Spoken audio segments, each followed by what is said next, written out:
მოგესალმებით. ჩვენ კვლავ შევხვდით ერთმანეთს ღვთისწყალობითა და მადლით პირდაპირ ეთერში.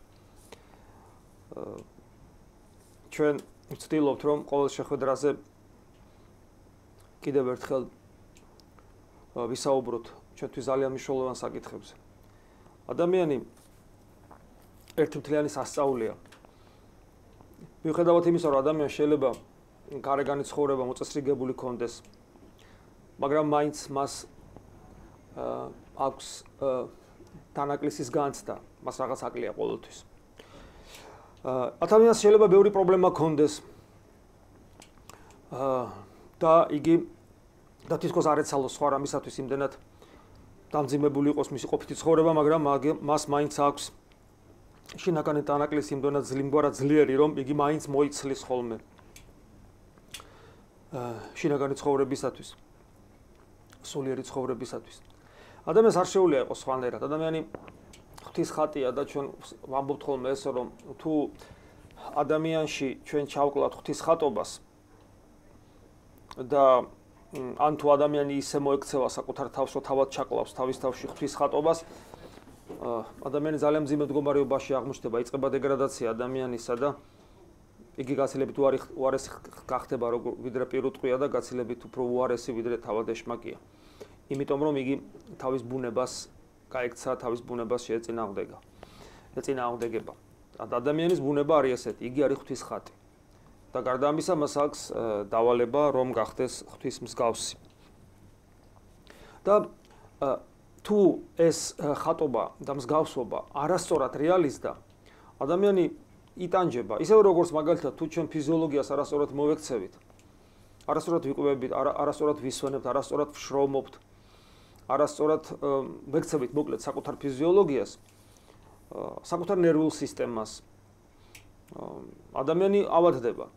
თუ ჩვენ თქვათ აი გემოვნებას, ესთეტიურ გემოვნებას, არა ჯანსაღ საკვებს მივაწვდით ჩვენს ესთეტიკის განცდას, აღქმას, ხო, უგემოვნო თქვათ, მდარე ხარისხის ხელოვნების ნიმუშებს, სხვადასხვა სახისას. ამ შემთხვევაში ადამიანის დეგრადირება ხდება. იმიტომ რომ ესეც ჩვენი ფსიქოლოგიის ესთეტიური გზნობების საკვებია.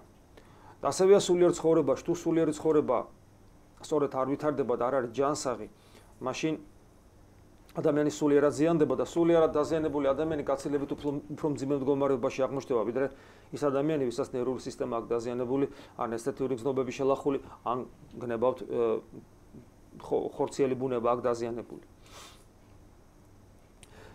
ჩვენ გარდა იმისა, რომ ვართ ღვთის ხატნი, ჩვენი მოსახლეობის უდიდესი უმრავლესობა ქრისტიანია, ყოველ შემთხვევაში პოტენციაში ქრისტიანია. უდიდესი უმრავლესობა ნათელღებულია. ბევრ მათგანს გაუგია, რაიმე მაინც გაუგია ქრისტეს შესახებ. და აქედან გამომდინარე მას აქვს განსაკუთრებული პატივისცემა ქრისტიანობისადმი, და აქედან გამომდინარე ეკლესიისადმი. თუნდაც საღვთისმოწყალო დონეზე არ იცოდეს, რომ ქრისტიანობა ეკლესიის გარეშე არ არსებობს. ღმერთი რა თქმა უნდა არსებობს ეკლესიის გარეშე. მაგრამ ქრისტიანობა, ანუ განკაცებული ღმერთის შესახებ მოძღვრება და ის რეალობა, რომელიც ღმერთის განკაცება მოგვიტანა, ის ეკლესიის გარეშე არ არსებობს. ღმერთი განკაცდა იმიტომ, რომ მას ეკლესია დაიარსებინა. თუ ეკლესია არ დაარსდებოდა, მაშინ ღვთის განკაცებას აზრი ეკარგებოდა. ეს არის ძალიან სერიოზული განაცხადი ეკლესიისა და ქრისტიანობის. თუ ეკლესია არ იარსებებდა, მაშინ ღვთის განკაცებას, ანუ ამ ყველაზე დიდ მოვლენას, რაც სამყაროში მოხდა, რომელიც თავისი მნიშვნელობით სამყაროს შექმნასაც კი პრინციპში არ ჩამოვარდება, ალბათ აღემატება, პრინციპში აღემატება, გასმარო თქვას, იმიტომ რომ ეს არის ახალი სამყაროს შექმნა, თან ისე რომ ღმერთი უშუალოდ არის ჩარეული, არა ისე ვთქვათ, რომ ვთქვათ იგი ამბობს და საღვთო ენერგიით იქმნება მთელი სამყარო მისი ნებით, არამედ ღმერთს თავის იპოსტაში, თავის პიროვნებაში შემოყავს შექმნილი სამყარო და ამით ახალ ქმნილებას დაუდო საფუძველი, როგორც აპოკალიფსში ვკითხულობთ და სხვა ადგილას წმინდა წერილისა, რომ ის თავიდან ქმნის, ახლიდან ქმნის ყველაფერს, იმ გაგებით, რომ თავის თავში შემოყავს, თავის იპოსტაში, თავის პიროვნებაში შემოყავს სამყარო. ამიტომ ღვთის განკაცება თავისი მნიშვნელობით პრინციპში აღემატება თვით სამყაროს შექმნასაც კი. და აი ესეთი უმნიშვნელოვანესი რამ, როგორიც არის ღვთის განკაცება, ანუ ღმერთის ადამიანად მოსვლა, საღვთო ჰიპოსტაში პიროვნებაში ადამიანური ბუნების და ამით მთელი სამყაროს მიღება, არაფერს წარმოადგენდა, არაფერი არ იქნებოდა, თუ ეკლესია არ იარსებებდა. ეს არის კიდევ ვიმეორებ ძალიან სერიოზული განაცხადი. რა იქნებოდა მაშინ ღვთის განკაცება? ეს იქნებოდა მორიგი საღვთისმეტყველო თეორია, თეოლოგიური, რომელიც ობიექტურად შეიძლება არსებული ყოფილიყო, მაგრამ ჩვენთან მას არანაირი კავშირი არ ექნებოდა. ჩვენზე მასზე გავლენა არადა ვერ ექნებოდა. ჩვენთან მე ვგულისხმობ მთელ სამყაროს, ყველა ადამიანს და მთელ სამყაროს. რომ ეკლესია არის სწორედ გაგრძელება ღვთის განკაცების აი ამ დიდი საიდუმლოებისა, იმიტომ რომ ეკლესია არის ძეღმერთის ადამიანური ბუნების გაგრძელება, მისი მისტიური სხეული, რომლის თავი თავად ძეღმერთია. აი ესეთ სიდიადეს გვთავაზობს ქრისტიანობა და ჩვენი მოსახლეობის ძალიან დიდი ნაწილი, თუნდაც საღვთისმეტყველო დონეზე ასე ღრმად ჩახედული არ იყოს და რაც მე ვთქვი, ეს თავისთავად ძალიან სიღრმისეული სწავლებაა და ამაზე შეიძლება ხო მთელი ცხოვრება ისაუბრო და ვერ ამოწურო.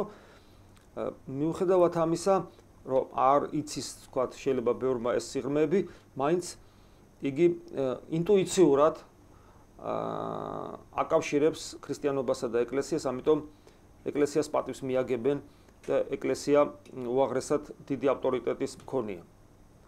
მიუხედავად ხშირად თქვა იმისა, რომ ჩვენ თქვა სასულიერო პირები ხშირად ისე ვერ ვცხოვრობთ, რომ სრულად ჩვენ თავში წარმოვაჩინოთ ის სიდიადე, რომელსაც წესით ჩვენ უნდა ვატარებდეთ, როგორც ნაწილნი ცოცხალი უჯრედი ეკლესიის.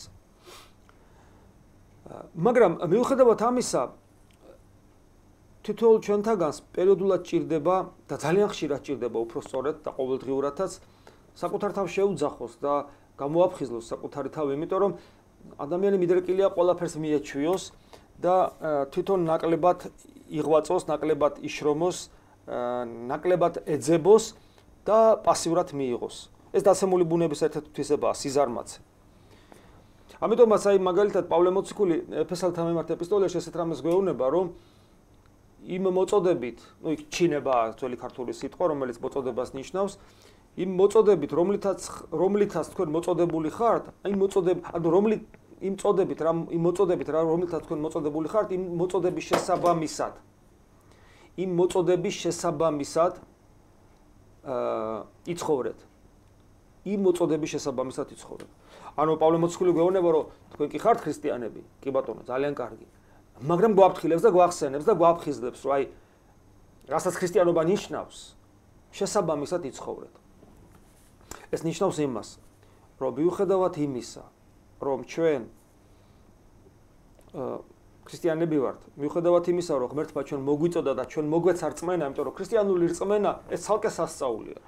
ხშირად მითქვია ხოლმე ადამიანს, თქვა 21 საუკუნის ადამიანს, მე-20 საუკუნის ნებისმიერ ადამიანს, რომელსაც ჯერა და ჯერა ისე, რომ მზად არის ამისთვის თავის გაწიროს, რომ 2000 წლის წინ ცხოვრები, ხურო იოსების შვილი, ესე იყო, ხო, ის მართალია გამზდელია, ხორცელი მამა სინამდვილეში არ არის, მაგრამ საზოგადოების თვალში ესე იყო.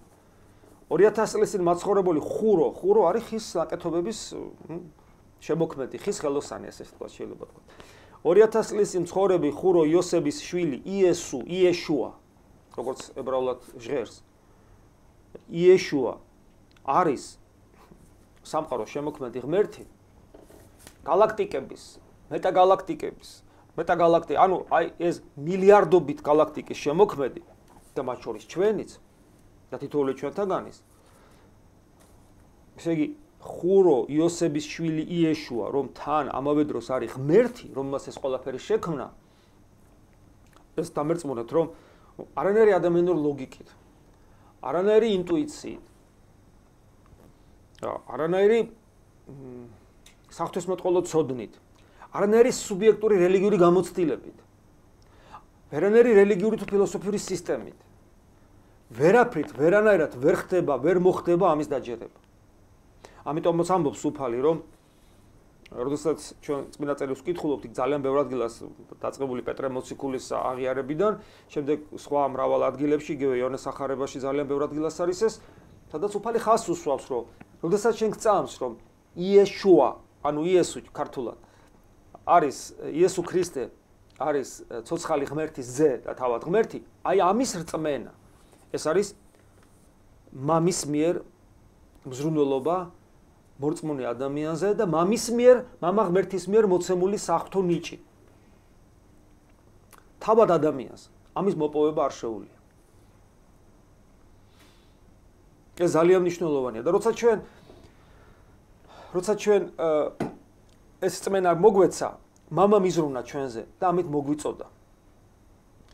სულიწმინდა ღმერთს თავის დანიშნულება კიდე სულიწმინდა ღმერთზე, როგორც პავლე მოციქული ამბობს, ვერავინ იტყვის უფალი იესო თუ არა სულიწმინდის მიერ. ანუ შეუძლებელია შენ კი ბატონო ირწმუნე რომ ძე იესო ქრისტე არის ცოცხალი ღმერთის ცოცხალი ძე, განკაცებული ღმერთი ირწმუნე. მაგრამ შენ ის რომ შენი უფალი, შენი მეუფე, შენი ბატონი, შენ რომ გახდეს მეფე, შენ რომ მისი მიმდევარე გახდეს, შენ რომ მისი მოწაფე გახდეს, შენ რომ მას ის იცნო, შენ რომ უпроსოდ შენ რომ იცნო მამა ღმერთის მადლით და მამა ღმერთის მოცემული ნიჭით, მაგრამ შენ რომ მისი მიბაძვის სურვილი გაგიშთეს და მისი ძალაც ასევე რომ მიბაძო, რომ მას მიემსგავსო, ეს არის სულიწმინდა ღმერთის მიერ. სულიწმინდა ღმერთი ამიტომაც გარდამოდის. სწორედ სულიწმინდა ღმერთის გარდამოსვლით იქნება ეკლესია, იმიტომ რომ თითოეული ადამიანს სულიწმინდა ღმერთი აძლევს იმის საშუალებას, რომ ადამიანმა მიბაძოს ქრისტეს და ადამიანი მიემსგავსოს ქრისტეს და თითოეული ადამიანისათვის სულიწმინდა ღმერთი მოძღვრის როლს ასრულებს. და ყოველი სათნოება, რომელთაც ადამიანი ქრისტეს ემსგავსება, ყოველ სათნოებას ადამიანი თავისთავად არ აღასრულებს, ის სულიწმინდა ღმერთთან ერთად აღასრულებს, როგორც პავლე მოციქული ამბობს, რომ როცა მე ვლოცულობ, მე კი არ ვლოცულობ, ჩემში ლოცულობს, სული ლოცულობს ჩემში აბა მამაო, ანუ მამაო, ანუ თვით ეს უმაღლესი სათნოებათა დედოფალი ლოცვაც კი, როცა შენ პიროვნულად ადამიანი ღმერთს ესაუბრები, ეს უდიდესი სათნოება, შენი უაღრესად სიღრმისეული, მართლაც ურთიერთობა უფალთან, აქაც მარტო არ ახარ სულიწმინდა ღმერთი გეხმარება შენ და როგორც დედას პატარა ბავშვი დაყავს ხელით, აი ესე დაყავხარ და გარდა ამისა ჩვენ ვიცით იგივე გალატელთა მიმართ ეპისტოლეს მეხუთე თავში როგორ არის ჩამოთვლილი ნაყოფი სულიწმინდის ნაყოფები, რომელსაც ადამიანის გული გამოიღებს, როცა სულიწმინდა ეხმარება და აი ეს ნაყოფები არის სწორედ ის, რითაც ჩვენ ქრისტეს ვემსგავსებით. ანუ შეუძლებელია ქრისტეს დავემსგავსოთ, თუ სულიწმინდასთან არის თანამშრომლებს ჩვენი შინაგანი სამყარო, ჩვენი გული და თუ ჩვენ არ ვიქნებით ასეთ უნისონში სინერგიულ პრინციპი ქვია ამას, როცა ჩვენი ნება და საღვთო ერთმანეთს ემთხვევა და თუ ჩვენ არ დაგუმოძღვრავს სულიწმინდა ღმერთი, ჩვენ ვერ დავემსგავსებით ქრისტეს. მაგრამ აი ამ ქმედებაში დაწყებული რწმენის მიღებიდან დამთავრებული სულიწმინდა ღმერთთან თანამშრომლობით, თანამუშაკობით, ჩვენ ღვთის თანამუშაკნი ვართ, როგორც პავლე მოციქული ამბობს, უდიდესი როლი აქვს ადამიანის თავისუფალ არჩევანს, ადამიანის ნებელობას. ჩვენ თუ არ თქვით, ხო, მე ეს მინდა მარტო ღვთისაგან მოცემული ნიჭი და მარტო სულიწმინდის მცდელობა, რომ ჩვენ ქრისტეს მივბაძოთ და დავემსგავსოთ, არაფერი არ იქნება, იმიტომ რომ ადამიანი არის თავისუფალი არსება და თავისუფლების შელახვით ადამიანი კარგავს უნარს დაემსგავსოს ღმერთს. გახდეს ღვთისმსგავსი. ხოლო თუ ადამიანი დაკარგავს უნარს იყოს ღვთისმსგავსი, მაშინ ადამიანი დაკარგავს ადამიანური ბედნიერების უნარს. ადამიანური ბედნიერება, ეს არის ის ბედნიერება, რომელიც არც თვალს უხილავს, არც ყურსმენია და არც გულსა შეხებია, როგორც პავლე მოციქული გვასწავლის, ადამიანური თავისუფლების დაკარგვით, აქედან გამომდინარე ადამიანური ბედნიერების დაკარგვით და ადამიანური ბედნიერების დაკარგვის შედეგად ადამიანი ვერასოდეს ვერ იქნება იქ, სადაც არის უფალი ჩვენი იესო ქრისტე, უფალი ამბობს, მე მნებავ, სადაც მე ვარ თქვენც იქ იყოთ და იგი არის მარჯვენით ღვთისა და მამის, ანუ ყოლაწმინდა სამების სიახში. ადამიანი ამის უნარს დაკარგავს. ეს არის ცხონება, ეს არის მარადიული სიცოცხლე, ეს არის სასופველი. ანუ თავისუფლების დაკარგვით ადამიანი კარგავს ცხონებას, ადამიანი კარგავს თავისუფლებას. და აქედან გამომდინარე, ღმერთი ჩვენს თავისუფლებას არ ეხება.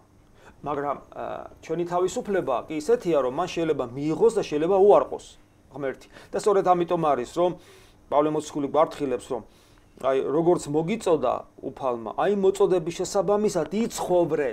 მოგიწოდა, მაგრამ ეხლა შენ უნდა იცხოვრო, შენ თუ არ იცხოვრე, ეს მოწოდება შენს გვერდზე გაივლის და მას ესე იგი შედეგი სამწუხაროდ არ ექნება. აქედან გამომდინარე ჩვენ უნდა ვეცადოთ, რომ ისე ვიცხოვროთ, რომ ღვთის ხმა გავიგონოთ და ეს მოწოდება ჩვენში იყოს არა თეორია, არა მხოლოდ ამოკითხული, არამედ ჩვენთვის ეს მოწოდება იყოს ის რეალობა, რომელიც ჩვენს არსებაში ყოველთვის უნდა იყოს როგორც აი ანთებული წითელი ნატურა, რომელიც მუდამ გვაფხიზლებდეს, მუდამ ყურადღებას იქცევდეს. ძალიან მნიშვნელოვანია აი ამ საქმეში თუ გავიაზროთ თავიდან სად ვიმყოფებით. ჩვენ ხშირად გვიხსენებია როცა საუბრობთ ხოლმე სინანულზე, ძალიან ხშირად გვიხსენებია ესეთი ფრაზა ადამიანის დაცემულობა, რომლის გარეშეც, რომლის გააზრების გარეშეც, რომლის დანახვის გარეშეც, რომლის აღქმის და განცდის გარეშეც, როგორც წესი ადამიანის სინანული არის შეუძლებელი. იმიტომ რომ ჩვენ ადამიანის შვილები ვართ. ჩვენ ადამიანის შვილები ვართ ისე და ისე ვატარებთ ადამიანის თვისებებს, როგორც დიდი ვაშლის ხის თითოეული ვაშლი, რომელიც სეზონზეც არ უნდა იყოს მოსხმული, ატარებს ყველა თვისებას, რომელიც იყო პატარა კურკაში, ვაშლის კურკაში, რომელიც ოდესღაც მიწაში ჩავარდა და შემდეგ აქედან ხე აღმოცენდა. ადამიანის მდგომარეობაზე ძალიან ბევრი გვისაუბრია და ძალიან საინტერესოა ამ კუთხით.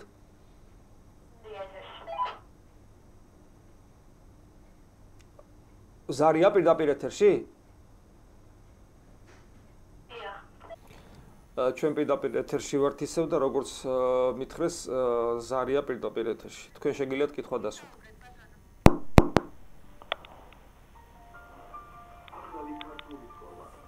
ალო.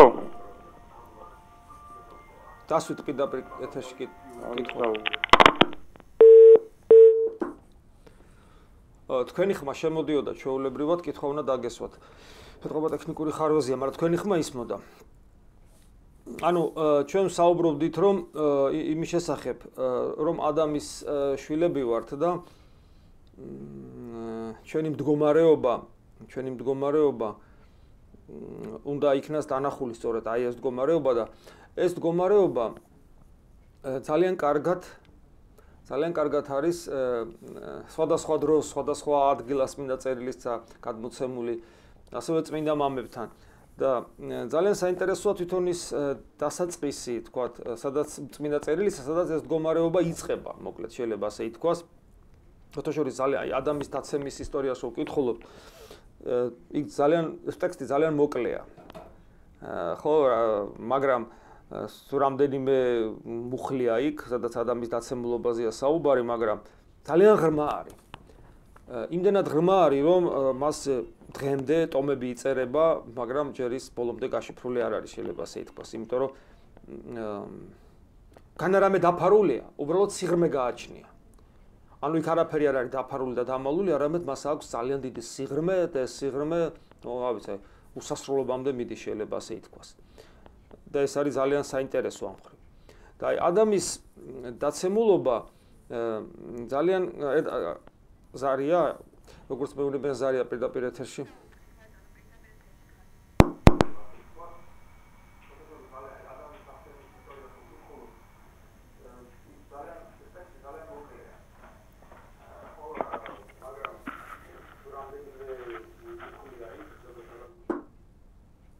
გაითი შეეტყობა ისევ. და აი დაბადების მესამე თავში არის ესეთი ადგილი, როდესაც ადამი შესწოდავს, უფალი ღმერთი ესეთ რამეს ამბობს, იქ უფლის სიტყვებია, დაუძახა უფალმა ღმერთმა ადამს და უთხრა, ადამ, სადახარ. ეს ძალიან დიდებული სიტყვებია, რა თქმა უნდა, ერთ-ერთი პირველი, რასაც ჩვენ აქ ვხედავთ, ეს არის რა თქმა უნდა, ღმერთმა იცის ადამი სადაც არის და რა მდგომარეობაშიც არის, მაგრამ ეს არის ღმერთის მიერ მცდელობა, რომ როგორმე სინანულში მოიყვანოს ადამი, რომ ადამი წამოიყვანოს მასთან დიალოგში, იმიტომ რომ ფაქტობრივად ადამმა უარი თქვა ღმერთთან ურთიერთობაზე და მისთვის მის ცდუნებული იყო ესე რომ მისთვის სიცოცხლე იყო არა ღმერთთან ურთიერთობა როცა შეცდა და გადაწყვეტილება ესეთი მიიღო რომ სიცოცხლე მისთვის გახდა არა ღმერთთან ცოცხალი პიროვნული ურთიერთობა არამედ არსებობა ღმერთის გარეშე სიცოცხლის წყაროს გარეშე არსებობა გახდა მისთვის სიცოცხლე რაც რა თქმა უნდა აბსურდი და შეცდომა იყო როგორც მითხეს ზარია პირდაპირ ეთერში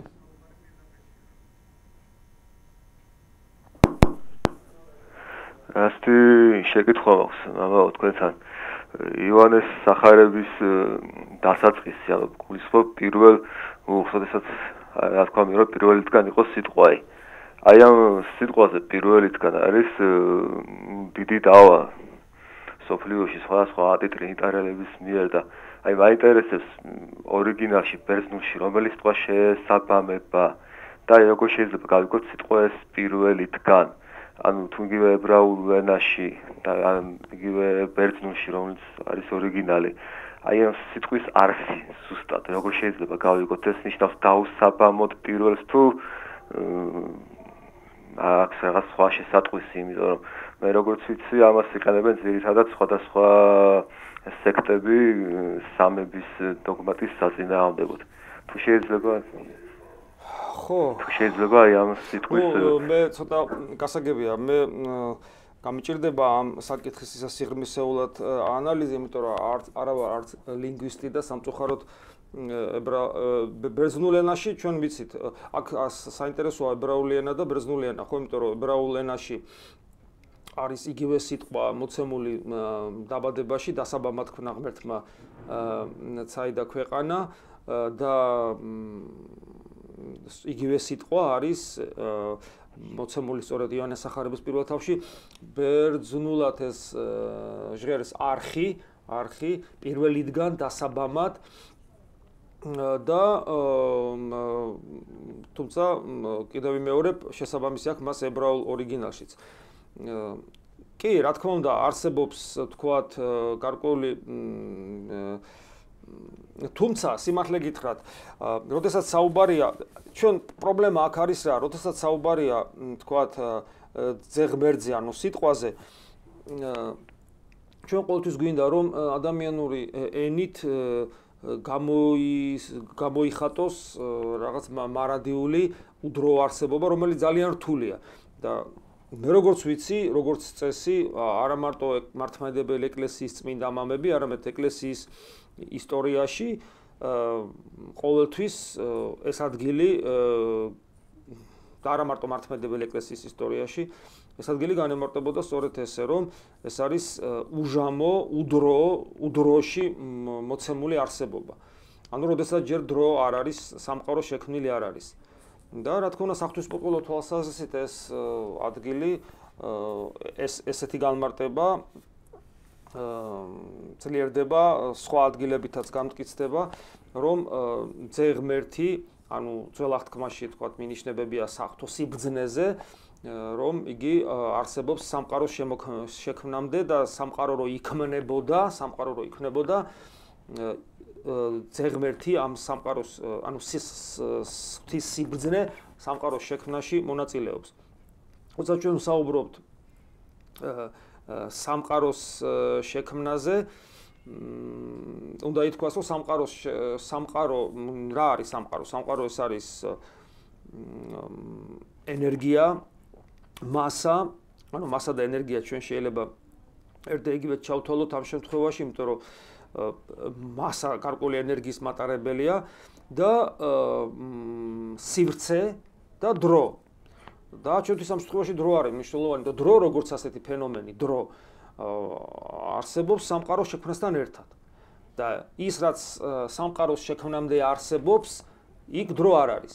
აქედან გამომდინარე პირველიდან იყო სიტყვა და იქ რომ შემდეგ არის მინიშნება რომ ღვთისათანა და ღმერთი იყო სიტყვა იგი სწორედ სამყაროს შექმნა მის მიერ ყოველი შეიქმნა ყოველივე რაც იქმნა ხო და შემდეგ იგი ხორციელი იქნა აქეთ მინ აშკარა ხო რომ ქრისტეზეა საუბარი მის მიერ ყოველი შეიქმნა რაც არსებობს ანუ რაც არსებობს რაც იქმნა ანუ ყოველივე რაც არსებობს მის მიერ შეიქმნა რას ნიშნავს ეს რომ დრო მის მიერ შეიქმნა ანუ დრო შეიქმნა სიტყვის მიერ მამის ნებით რა თქმა უნდა იმიტომ რომ მამას ძეს და სულიწმინდა ღმერთს ერთი ნება აქვს და რადგან დრო არის შექმნილი ძეღმერთის მიერ მაშინ რა ვიცი როგორ ვთქვათ ახლა როგორ შეიძლება რომ იქ სადაც დრო არ არის რამე ვთქვათ დროის მხრივ უპირატესობა მივანიჭოთ მამას ძესთან შედარებით როცა დრო ეგეთი რამ საერთოდ არ არსებობს დრო არსებობს მხოლოდ მატერიალურ სამყაროს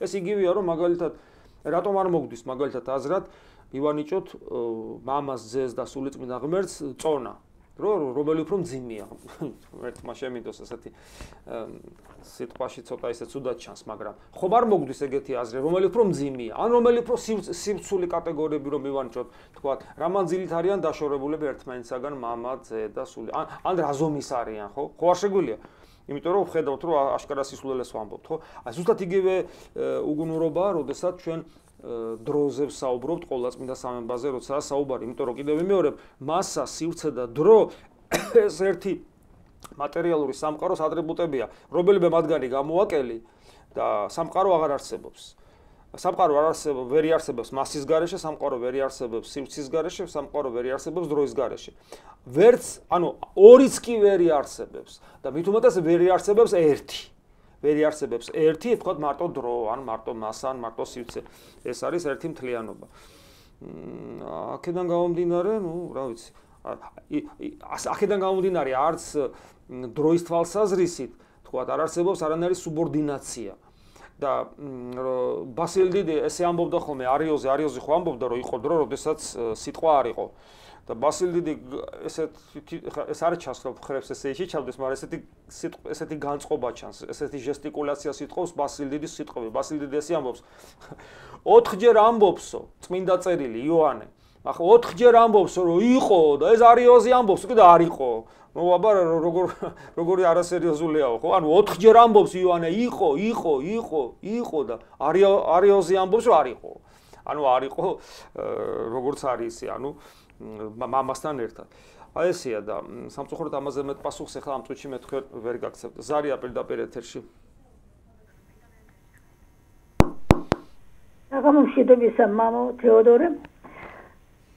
რადიო ივერიაზე უსმენთ თქვენ ქადაგებას, საკვირაო ქადაგებას და თქვენი გახსენეთ მონოზონი, რომელმაც მიატოვა იესოს ლოცვა იმის გამო რომ განსაცდელები მოვიდა მასზე. მე პასუხი ვერ გავიგე, იმიტომ რომ რაღაცა აირია რადიოში და აი ხომ მინდა რომ მიპასუხოთ ამაზე, ვინაიდან მეც მოძღვრის კურთხევის გარეშე დავიწყე წელიწადნახევარია იესოს ლოცვა. და შევატყვე რომ აი ეს მთელი წელიწადნახევარი მართლა ბევრი განსაცდელი მომივიდა. და მივატოვე ახლა და აი მაინტერესებს რა გავაკეთო, ავიღო კურთხევა, გავაგრძელო თუ რიგით იმას ეკლესიის წევს არა აქვს უფლება, არა უფლება კი არა. ნუ რა არის იესოს ლოცვა? იესოს ლოცვა არის ადამიანის სურვილი სინანულით მუდამ ეძებდეს ღმერთთან, ქრისტესთან ურთიერთობას. რა არის იესოს ლოცვა? იესოს ლოცვა ეს არის მამა ღმერთის ნების გაცოცხლება თითოეულ ჩვენთაგანში, რომელიც ეუნება პეტრეს და პეტრეს სახით და შემდეგ იოანეს სახარებაში კიდე წერია ეს პეტრეს სახით თითოეულ ჩვენთაგანს რომ არა სისხლმა და ხორცმა გამოგიცხადა, არამედ ზეცილმა მამამ გამოგიცხადა რომ იესო არის ღმერთი. რა არის იესოს ლოცვა? უფალო უწოდებ იესოს. ეს არის სულიწმინდა ღმერთის ჩემში არსებული, ჩემში მოსული, იმიტომ რომ მე ნათალღებული და მიროცხებული ვარ, ეკლესიის წევრი ვარ, ჩემში არსებული სულიწმინდა ღმერთის სურვილი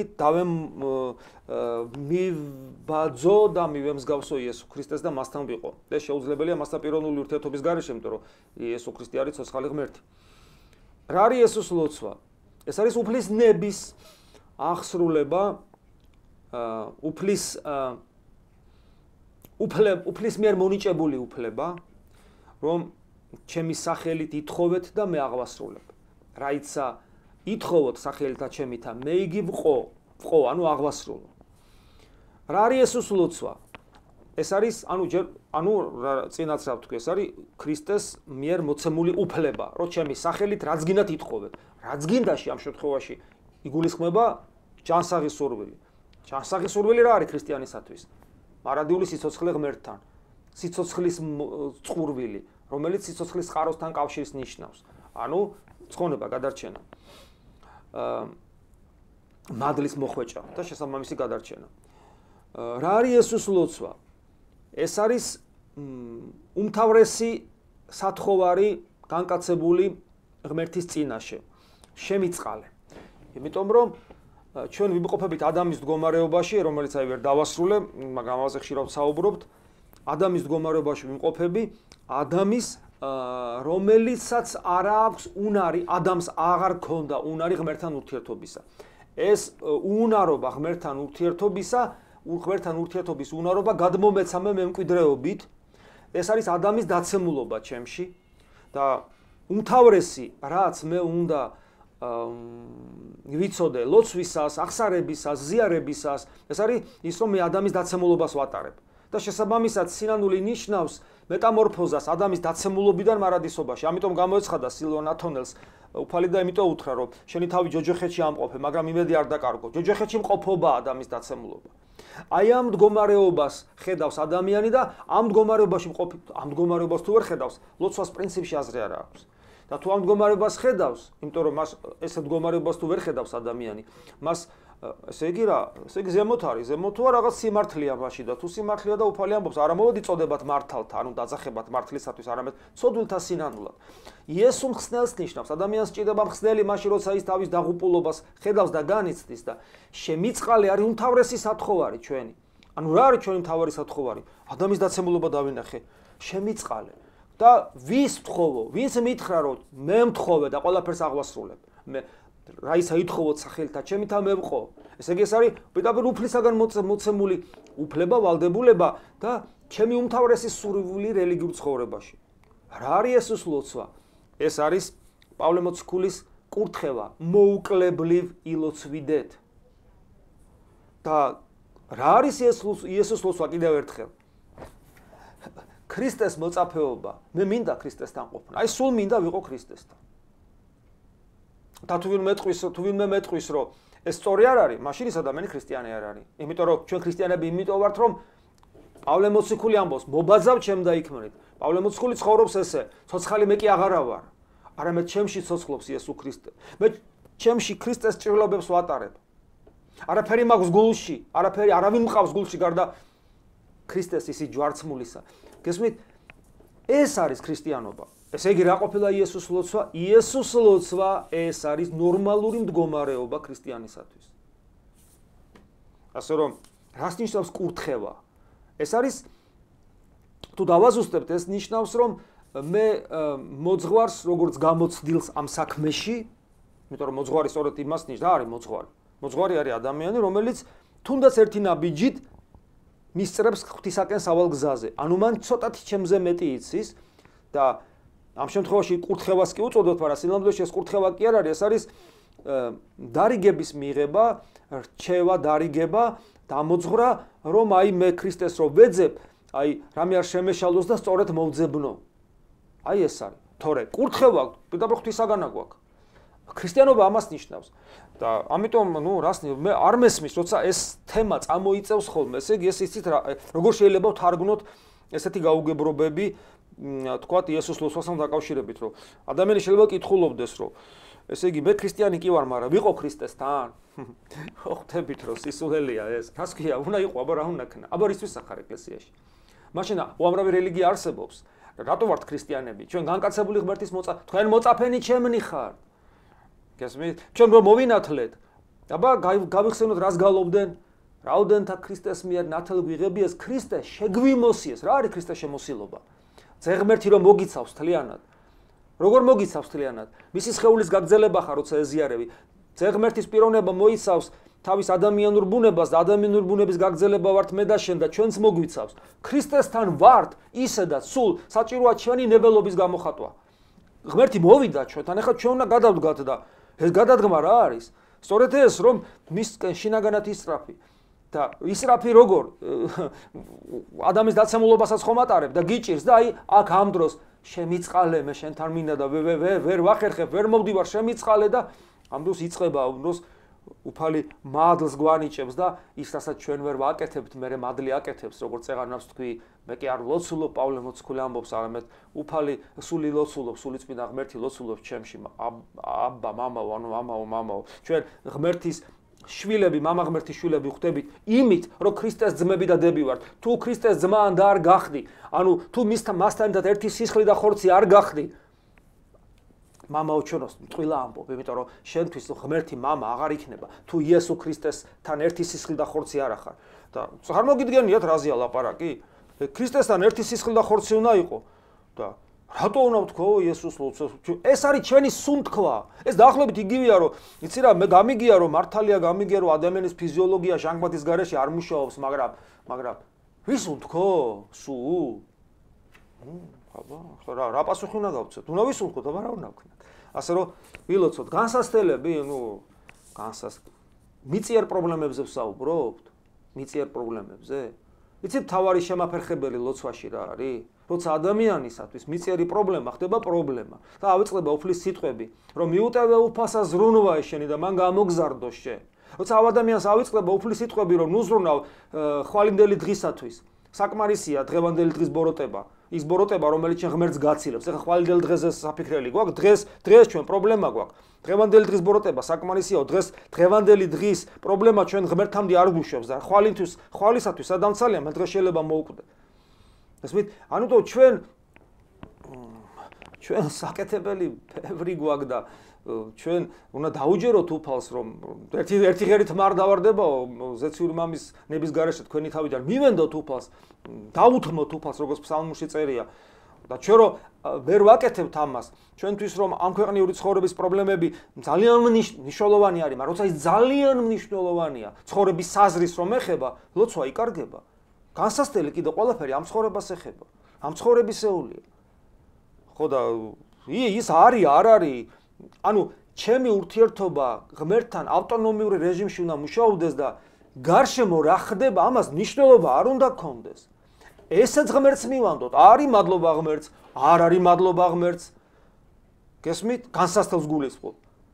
სიკეთეა მადლობა ღმერთს, განსასწრელია მადლობა ღმერთს, მაგრამ აი ჩემი გული სულ იესოსთან ერთად უნდა იყოს. რა, როცა განსასწრელი გაქვს არ სუნთქავ? როცა სიკეთე გაქვს არ სუნთქავ, მაშინაც სუნთქავ, ისეც სუნთქავ.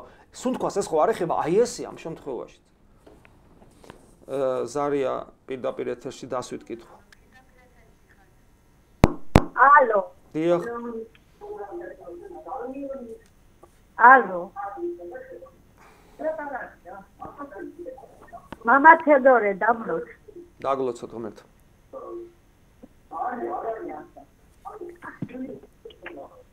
ვერ შემოდის. ალო, მამა თედორე დაგლოცე, ერთი შეკითხვა გვაქვს. ადამიანი რომ გდება მართალია სული არ გდება და ღმერთთან მიდის და ეს სული შემდეგ შეიძლება მოევლინოს ქვეყანას კიდე რაიმე სახი?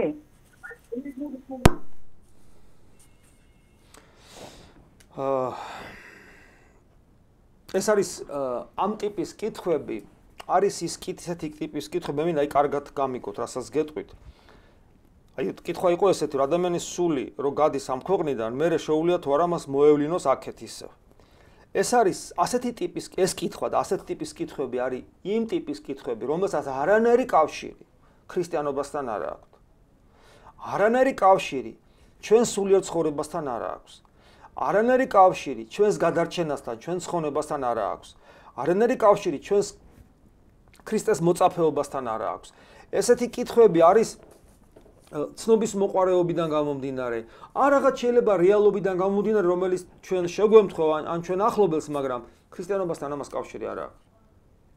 ადამიანის სული, რომელიც გადის აქედან და თქვათ მას აქვს თუ არა ჯერ ერთი საღვთისმოწყალოს სწავლება ძალიან მარტივად შეიძლება ითქვას ჩვენ ვიცით ეკლესიის ისტორიაში როგორ ეცხადებიან წმინდანები თქვათ ადამიანებს გარკვეული მოსაზრებით წმინდანი ვინ არის ადამიანი რომელიც გავიდა ღმერთთან არის და სულით არის ის აღდგომა ხო არ მომხდარა ჯერ სამყაროს განახლება ხომ არ მომხდარა ჯერ და მას აქვს ის კადნიერება წინაშე ღვთისა ღვთის განგებულებით რომ მას შეუძლია ამ ქვეყნიურ ყოფაზე ცხოვრებაზე რაღაც გავლენა იქონიოს უშუალოდ მოევლინოს ჩვენ ეს წმინდათა ცხოვრებაში ბევრჯერ წაგვიკითხავს ხო აი ეს ვიცი ესე იგი ეს ნიშნავს რომ ადამიანს რო ესეთი კადნიერება მიეცეს მას დიდი სიწმინდე უნდა ქონდეს ღვთის წირაში და ღვთის განგებულება უნდა იყოს ესეთი რომ ეს მოხდეს მაგრამ ეს არ არის მთავარი მთავარი ეს არ არის ქრისტიანობაში აბა რა არის მთავარი ქრისტიანობაში მთავარია მე პირადად აი თეოდორე რა უნდა გავაკეთო იმისათვის რომ როცა გარდავიცვლები ვიყო ღმერთთან და საშნელი სამსჯავროს მერე როცა უფალი დაბრუნდება როცა ყველა სული მიიღებს სამყარო განახლდება და ყველა სული განახლებულ სხეულს მიიღებს იმიტომ რომ ადამიანი მარტო სული ხო არ არის ადამიანის სულისა და ხორცის ერთობა აი როცა წარვდგები ღვთის წინაშე რა მარადიული ხვედრი მექნება ჩემთვის მნიშვნელოვანი ეს არის მე როგორ ვიცხოვრო დღეს ისე და რა გავაკეთო იმისათვის რომ ჩემი ამ ქვეყანაზე მოვლინება არ იყოს ამაოდ ტყვილ არ ვიცხოვრო რომ ჩემში ღვთის ხატობა რეალიზდეს ღვთის მსგავსებაში აი ეს არის ჩემი მიზანი ეს იგივეა თქვათ რომ სხვანაირად შეიძლება თქვათ რა გავაკეთო იმისათვის რომ ქრისტეს დავემოწაფო რა გავაკეთო იმისათვის რომ ქრისტეს დავემსგავსო რა გავაკეთო იმისათვის რომ მიუბაძო რა გავაკეთო იმისათვის რომ ქრისტე ვიცნო მიხვდე როგორ გავიგო ღვთის ნება ჩემ შესახებ რა გავაკეთო როგორ ვისწავლო მასთან ურთიერთობა აი ეს არის ქრისტიანობის მიზანი და როდესაც აი ამ ასეთი ინტერესის შანაცვლება ხდება მეორე ხარისხოვანი თემებით ეს ნიშნავს რომ ადამიანი კი არის თითქოს რწმენაში მაგრამ ბოლომდე არა ვერ გაურკვევია რას ნიშნავს იყო ქრისტიანი რომ ნიშნავს არა რაღაც მისტიური მოვლენების აღქმას და გაგებას არამედ უპირველეს ყოვლისა ნიშნავს ქრისტესთან პიროვნულ ერთობას და ამ ერთობის შედეგად მისდამი მიბაძვას და მიმსგავსებას აი ეს არის თავარი და რა უნდა გავაკეთოთ იმისათვის რომ ეს ჩვენ ცხოვრებაში მოხდეს ზარია პირდაპირ ეთერში მეუნებიან მამაო ლოცვების დროს განსაკუთრებით ძალიან მებრძვის ბილწი აზრები თითქმის ყველგან ეკლესიაშიც მაგრამ განსაკუთრებით ლოცვის დროს არ ვანებებ თავს ლოცვას და თუ ეს ნორმალურია ჩემთვის მაინტერესებს არ მიაქციოთ ლოცვის დროს ისეთ აზრებს რომელსაც კავშირი არ აქვს ლოცვის შინაარსთან არ მიაქციოთ ყურადღება ანუ ლოცვის დროს ისეთ აზრებს რომელსაც ლოცვის შინაარსთან კავშირი არ აქვს ყურადღება არ მიაქციოთ ეს გინდა იყოს არაჯანსაღი უწმინდური და ბოროტი აზრები გინდა რაღაც კეთილი აზრები როცა ადამიანი ამ გულისხმობთ ლოცვას ანუ როცა ადამიანი მიზან მიმართულად ეძებს ღმერთთან ერთობას რომელშიც იყენებს ლოცვის სიტყვებს ნუ კონცენტრირებული სახით ეს არის იესოს ლოცვა ან მამაო ჩვენო გამცობილი სახით ყველა ის ლოცვა რომელიც წმინდანებმა თავიანთი გამოცდილებით დაგვიტოვეს უნდა ვეცადოთ რომ ჩვენი სააზროვნო აპარატი შემეცნებითი აპარატი ვერბალურიც ყველაფერი იყოს იმ სიტყვებში მოქცეული აი თქვა როცა ადამიანი ლოცულობს იესოს ლოცვას ხუთი სიტყვა ხო უფალო იესო ქრისტე შემიწყალე მე აი ამ ხუთი სიტყვის გარდა ჩემს ცნობიერებაში არაფერი არ იყოს ეს ადვილი არ არის რა თქმა უნდა იმიტომ რომ ჩვენ ვიცით რა ქაოსია ჩვენ თავში მაგრამ ჩვენგან ეს მცდელობა უნდა იყოს და ნებისმიერი აზრი კიდევ ვიმეორებ ამ დროს შემოსული უნდა უკუვაგდოთ არ მივიღოთ ადვილი არ არის მაგრამ უნდა ვეცადოთ რაც შეეხება ბილწი აზრებს ის პრინციპში დემონური წარმოშობით რა თქმა უნდა ეშმაკი ჩვენ დაცემულ ბუნებას ხედავს და ცდილობს ჩვენი დაცემული ბუნების საშუალებით გვაცდუნოს მაგრამ ყოველ შემთხვევაში ესეთი კრეხელური და ბილწი აზრები ხშირად ჩვენი დაცემული ბუნებისთვისაც მიუღებელია ხოლმე. ჩვენი დაცემული ბუნებას კი შეძუწუნდება ხოლმე, კაცო ეს რა არისო და ეს ნიშნავს, რომ მათ აშკარა დემონური წარმოშობა აქვს. მათ ყურადღებას არ ვაქცევთ. მაგრამ მარტო ეს საკმარისი არ არის. ყურადღებას არ აქცევ და პლუს მიზან მიმართულად ცდილობ შენი არსება გამოკეტო იმ ლოცვის სიტყვებში, რომელთაც ჩვენ ღმერთს ვეძებთ.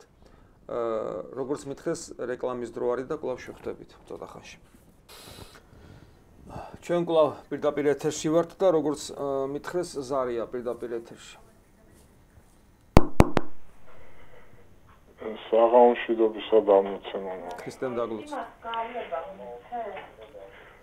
ესეთი კითხვა მაქვს, მოვინათლე 70-იან წლებში ერთ-ერთ რაიონში საქართველოს ერთ-ერთ ეპარქიაში და შემდეგ ამ ბოლო წლების განმავლობაში გაცხადდა, რომ ის მამაო, ვინც მომანათლა, მოწვარი არ ემსახურებოდა უფალს, უფრო სხვა უწყებას და არაკანონიკურად ატარებდა ნათლობებს და კურთხევა იყო შემდეგ ვიცი, რომ ბევრი გადაინათლა თავიდან და ამ შემთხვევაში აუცილებელია თუ არა თავიდან გადანაცვლა, მონათლა.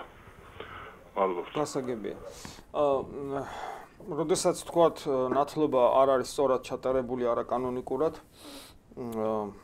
და თუ ეკლესია ცნობს ამ ადამიანის მიერ ჩატარებულ ნათლობებს უკანონოდ, მაშინ ეს ნიშნავს, რომ თქვენ მონათლული არ ახართ.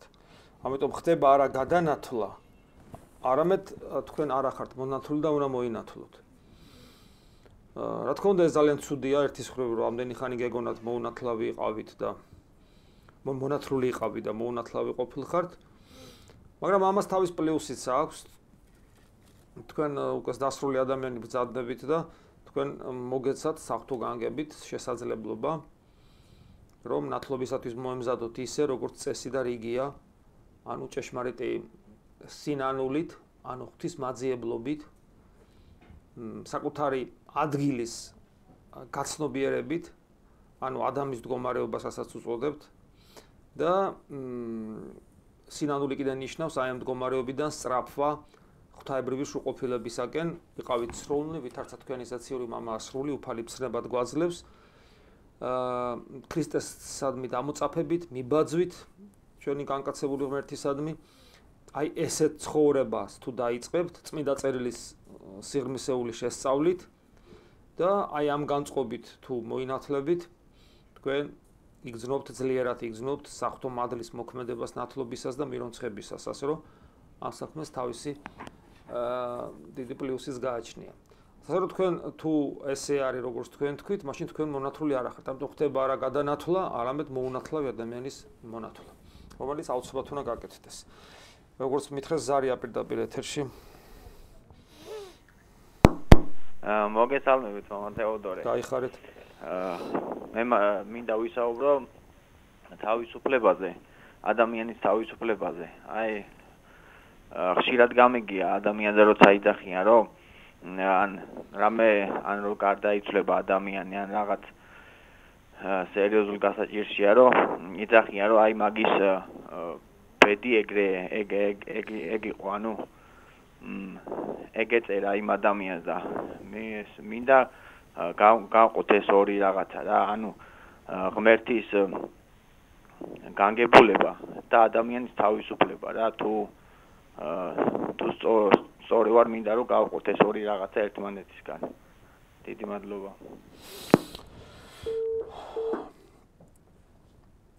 ადამიანის თავისუფლება, ანუ ადამიანი რო თავისუფალია თავის არჩევანში, ეჭერეთ ეს ფილოსოფიურადაც ძალიან ბევრი რამ დაწერილა ხო ამის შესახებ, თუმცა არსებობენ მოაზროვნე ადამიანები, ფილოსოფოსები, რომლებიც თითქოს ამბობენ, რომ ადამიანს თავისუფლება არ აქვს. ჩემთვის მაგალითად ეს იგივეა, რომ ვიღაცამ ამტკიცოს, რომ ადამიანს მაგალითად ცხვირი არ აქვს, ან თვალები არ აქვს, ან რომელიმე ორგანო არ აქვს. ხო, ადამიანი ახლა თავისუფალია ამაშიც და ადამიანის თავისუფლების იდეა სწორედ იმაშიც მდგომარეობს, რომ ადამიანი იძახის თავისუფლად იძახის, თავისუფალი არა ვარ, ესეა და თავისუფლება პიროვნული არჩევანის უნარი ადამიანს აქვს აბსოლუტური შეიძლება ასე ითქვას.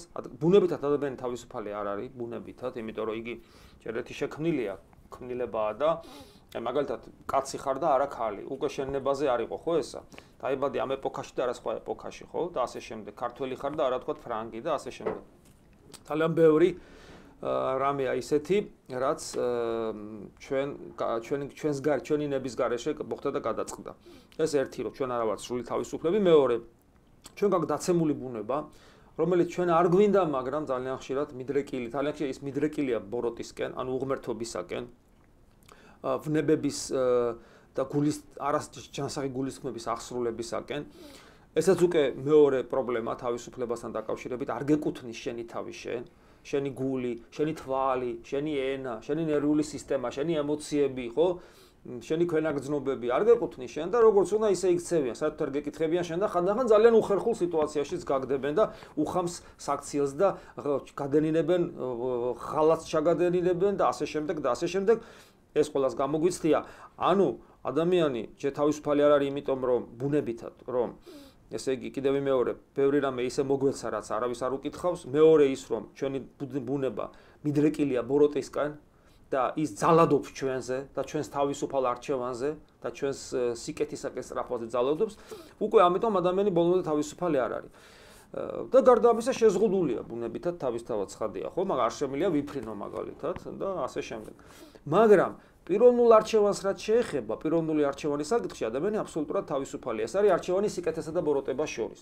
აი აქ ადამიანი თავისუფალია მიუხედავად იმისა, რომ ჩვენზე ძალადობს დაცემული ბუნება. და აი ჩვენი მარადიული ხვედრი განისაზღვრება სწორედ ჩვენი პიროვნული არჩევანი და შემდეგ ამ არჩევანის რეალიზებაში მოყვანის მცდელობით. თუ როგორ ვიღწვით, როგორ ვიხარჯებით, რომ ეს არჩევანი სისრულეში მოვიყვანოთ. მე ვგულისხმობ ამ შემთხვევაში კეთილ არჩევანს. რაც შეეხება ღვთის განგებულება ეს არის თითოეული ადამიანისადმი მიმართული ღვთისნება და რა არის ღვთისნება თითოეული ადამიანისადმი? ის რომ ადამიანი გადარჩეს, რომ მან თავისუფლების რეალიზება სწორად მოახდინოს. კიდევ ვიმეორებ, თავისუფლება შენ შეიძლება მოახდინო თავისუფლების რეალიზება შეიძლება ძალიან ცუდად მოახდინო, შეიძლება თავი მოიკლა, შეიძლება მიზანმიმართულად ბოროტება ჩაიდინო, მიზანმიმართულად ცოდვა ჩაიდინო, უკეთური საქციელი ჩაიდინო, ხო? მაგრამ ამავე დროს შეიძლება თქვა სწორედ ცხოვრების აზრად დაისახო ღვთისაკენ სწრაფვა, მარადიული სიცოცხლისაგან და სიყვარულისაგან და სიკეთისაკენ სწრაფვა და ყველაფერი მთელი ცხოვრება ამას მიუძღვნა, ხო? ეს არის თავისუფლების სხვა ტიპის რეალიზება, ის სხვა ტიპის და ჩვენ ახლა როგორ დავარქვათ, აბა ადამიანის თავისუფლების რეალიზება იმას, რაც სიცოცხლესთან კავშირს გამაწყვეტინებს, ხო? ესე არ არის, ამიტომ ჩემი თავისუფლება ჭეშმარიტად რეალიზდება ჯანსაღად და კარგად, როდესაც მე მას გამოვიყენებ სიცოცხლეში დამკვიდრებისათვის. იმიტომ რომ თავისუფლებაც ხო სიცოცხლის ნაწილია. როგორ შეიძლება მე თავისუფლებიდან გამომდინარე თქვა უარი სიცოცხლეზე და სიკვდილი დავიმკვიდრო, მარადიული წარწმენდულობა და ჯოჯოხეთი. ხო, მაშინ ის თავისუფლებას ხო კვდება იქა. და თუ თავისუფალი არჩევანით ვეცდები რომ დავიმკვიდრო მარადიული სიცოცხლე, ანუ ცოცხალ ღმერთთან პიროვნული მარადიული ურთიერთობა, მაშინ ბუნებრივია რომ ჩემ თავისუფლებას მართლა რეალიზდება, იმიტომ რომ კიდევ ვიმეორებ თავისუფლება სიცოცხლის განუყოფელი ნაწილია, ხო? და სიცოცხლე აღარ იქნება, აღარც თავისუფლება აღარ იქნება. და ღვთისნება და განგებულება არის უფლის მცდელობა ისე რომ ჩემი თავისუფალი არჩევანი არ შეზღუდოს. ამავე დროს ისე შემიქმნას პირობები და მათ შორის განსაცდელები ერთ-ერთი იარაღია, რომ ჩემი თავისუფალი პიროვნული არჩევანით სიცოცხლისაკენ გავაკეთო გადავდგა ნაბიჯი. აი ეს არის და როცა ადამიანებს თქვათ ეს ბოლომდე გაცნობიერებული არ აქვს არც თეორიულად, არც საკუთარ თავზე, ხო? როცა ადამიანი უპასუხისგებლად უარს ამბობს თავის პიროვნულ თავისუფლებაზე და სინდისის მიერ და ღვთისნების მიერ ცხოვრებაზე, მაშინ მას ურჩევნია თქვას, რომ აბა რა ვქნა ღვთისნება, ღვთის განგება, რაც მეწერა კაცო ეგრე იყო. აი ეს ამ დროს ადამიანი პასუხისგებლობას იცილებს თავიდან. არ იყო ესე. არამედ როგორც ჩვენ გადაწყვეტ იმის შესაბამისად განვითარდება შენი მომდევნო ცხოვრება თავის სიკეთებით თუ განსაცდელებით, იმიტომ რომ ამას ღმერთი გიგზავნის, არა როგორც თავისუფლების შეზღუდვას, არამედ იმისათვის რომ შენი თავისუფლება მიხვდე და სწორად მოახდინო მისი რეალიზება სიცოცხლისაკენ ისწრაფო და ღმერთთან კავშირი გქონდეს. აი ეს არის ძალიან ესეთ მოკლე პასუხი, იმიტომ რომ ზარია პირდაპირ ეთერში კიდე. მადლობ. გამარჯობათ მამაო, მოგესალმებით. ესეთი კითხვა მაქვს. ვთქვათ ადამიანი იღუპება და იმ წუთში არ არის საშუალება სასულიერო პირის მოყვანის შესაძლებლობა. შეიძლება თუ არა, აი დაიშვას გამონაკლისი, რომ ესე იგი მონათლოს საერო პირმა ეს ადამიანი. თუ შეიძლება ასეთი რაღაცა, აი იღუპება და არ არის საშუალება არანაირი მამაოს მოყვანისა. შეიძლება ადამიანი მონათლოს მონათლულმა მართლმადიდებელმა ქრისტიანმა.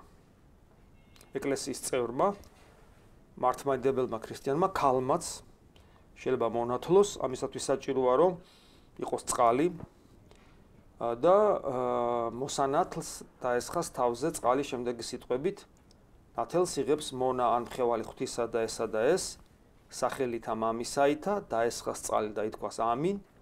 მერე კვლავ და ძისაითა დაესხას წყალი და ითქვას კიდევ ამინ.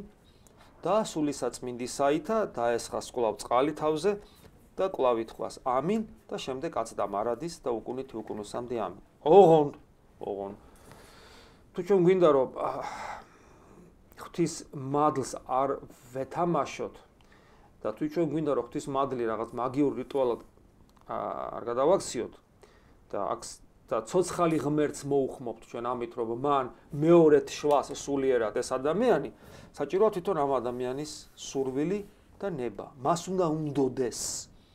მან უნდა თავის ნება გამოხატოს. და სურვილში იგულისხმება ადამიანის შინაგანი სინანული, მონანული მდგომარეობა. რა მდგომარეობაა, რომ ღმერთო შემინდე, რომ მე უშენოდ ცხოვრობდი. და მე მინდა რომ უარი თქვა უღმერთობაზე და მე მინდა რომ შენსკენ ვისწრაფო და მე ვიცი რომ შენ ადამიანად მოხვედი, განკაცდი, ადამიანად მოხვედი, მინდა რომ მე შენ მოგბაძო და შენ დაგემსგავსო და ყველაფერს გავაკეთებ იმისათვის, სანამ სიცოცხლე მექნება 1 წუთი, 2 წუთი, 1 საათი თუ გადამარჩენ და დიდი ხანი რავალი წელი, რომ ეს ჩემ ცხოვრებაში განხორციელდეს. თუ ესეთი ადამიანი მოინათლება, ის როგორც აი მართლა თუ აქამდე უღმერთოდ უცხოვრია, როგორც ჯვარცმული ავაზაკი, ისე შევა სასუფეველში. მაგრამ თუ ადამიანი არ ნანობს და თუ ეს გაკეთდა მექანიკურად, თუ ეს გაკეთდა ადამიანი როცა უგონო მდგომარეობაშია და გონებაზე სანამ იყო, მას ღმერთი არ უნდოდა, მაშინ ამას აზრი არ აქვს. ზარია პირდაპირ ეთერში. ზარია. მამაო. დიახ. მამაო, გთხოვთ